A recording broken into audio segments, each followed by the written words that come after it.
Hi, welcome to The Shed. My name is Mr. H, and this is the One-A-Day Musicianship Challenge brought to you by Bob Rogers Travel. This is the first episode in a new week, and this week is all devoted to ear training. So we're going to go through our drum and drone ear training series with you this week. And the drum and drone series was created to help you identify different parts of the scale, to help you figure out bass lines, chords, chord qualities, and parts of the chromatic scale. So with these exercises, you're going to listen to the drum beat, you're going to listen to the drone, and I want you to participate by either using solfege, by using a neutral syllable, or by humming along. And you're going to take a recording of yourself performing along with the drum and drone.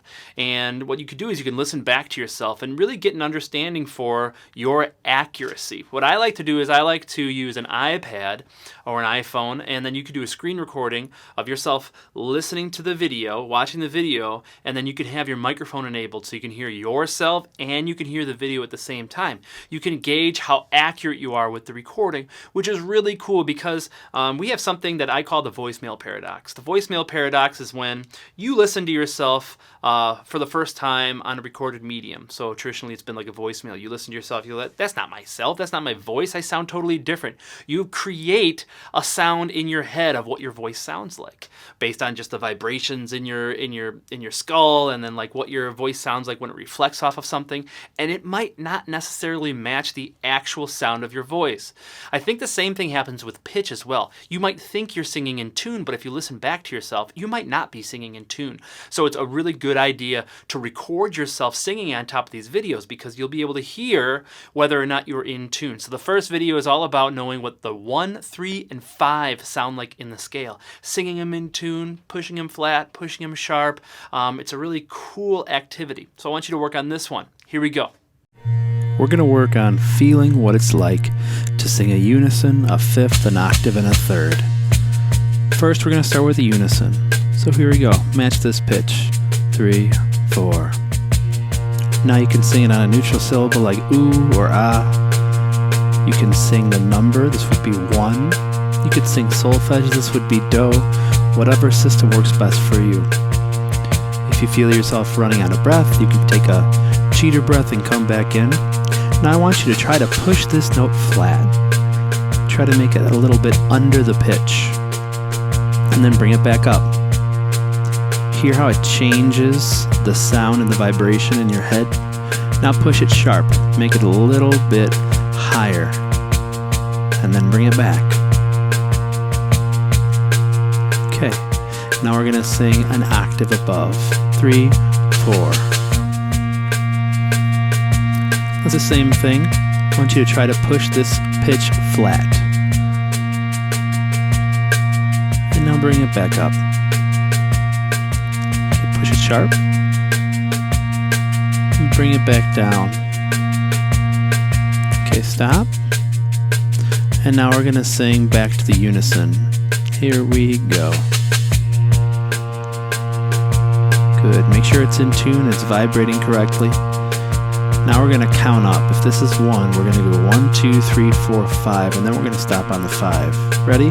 1, 2, 3, 4, 5. Now you're going to hold this pitch, and this is the 5th. This is the second most consonant interval in the major scale. Push it sharp. Bring it back. Push it flat, and bring it back. Now let's go up an octave. Down to the 5th, and down to the unison or to the 1. Good. Here's the 5th. You can use the number 5 or so. Here's the octave. And back to the unison. Okay, now we're going to count up to number 3. Here we go. 1, 2, 3. And we're going to hold this. This is the 3rd. You have to think a little brighter on the 3rd. The 3rd is less consonant than the 5th. It's harder to tune. I want you to push it flat. You can almost change it to a minor 3rd. And now it back. Now push it sharp and bring it back. Alright, we're going to go back to the root. 3, 4. Here is the octave. 3, 4. Back to the root. 3, 4. Now you can either count in your head, which is called audiating, or you can sing up. We're going to go to the 5th now. So we have 1, 2, 3, 4. Here's the 5th. Go back to the root. Here's the 5th. Go back to the root. Now we're going to count up to the 3rd. We have 1, 2, 3. Hold it out.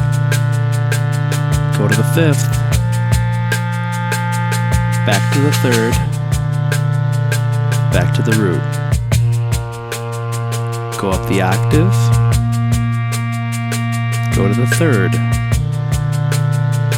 Go to the 5th. And here's the root. Alright, if you don't feel 100% confident that you can sing these pitches with tonal accuracy and know what they feel like, then repeat this process over again. See you in the shed.